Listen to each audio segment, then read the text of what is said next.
As we go into tomorrow morning, be ready for frosty conditions across our area. Might have to get that ice scraper out. Hopefully it's still handy. You can see all of northern Illinois will be under a freeze warning within a matter of hours, lasting until about 8 o'clock. So if you're kind of wondering when do I pull the blanket or the cover off of my plants, wait until about 8 o'clock to do so, just because it may take until then before temperatures jump back above freezing. So another frosty night to deal with. You can see on Future Track that we have most spots below freezing by the time we get to early tomorrow morning. Here we are about 6 o'clock. You're looking at about 30 for a low for most locations, and then not much warmer into the afternoon. Still looking at the low 50s for another day in a row. Some brisk weather holding on by late April standards for the afternoon hours. So as you plan your day out, again, staying at or below freezing through about 7. After that, slowly creeping back up above freezing. May take until 9 before we get back to the 40s. Still feeling like the 30s with the wind chill. Into the afternoon, we do pick up a couple extra degrees of warmth that still places us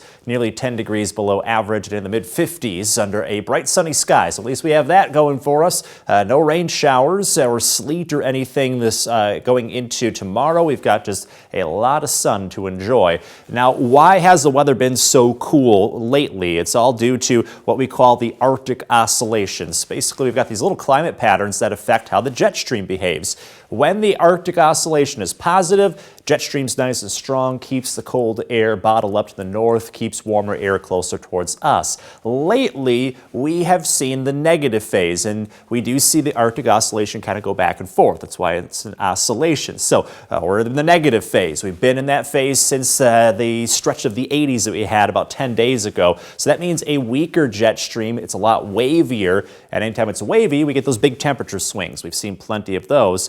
More often lately, though, you can see how in this diagram that the cold air flows south. We've seen plenty of that, including this past weekend into this stretch now. We'll get a bit of a break in the coming days and then go right back into that pattern for this weekend. And really, when we have this wavy jet stream, it's kind of hard to break it down, so it kind of helps lock that cold air in play for us. You can see that demonstrated here as we go into the weekend. We have a bit of a warm up into Friday, and then that cold air drops back down again because of this wavy jet stream, and really just kind of spins its gears. It's stuck in place through at least Tuesday, so the weather does stay a little on the cool end moving forward after a bit of a warm-up. So tomorrow cool, then we'll get back close to average for Thursday and Friday, and then that wavy jet stream kicks back in, and we're right back down into the low 50s with some rain showers this weekend, then a cool start to May, and your most accurate 10-day forecast. Eventually that pattern flops again. By the time we get to late next week, could be back to near 70. So eventually some May warmth kicks in. It's just right now at that Arctic oscillation, we're kind of stuck in a cold pattern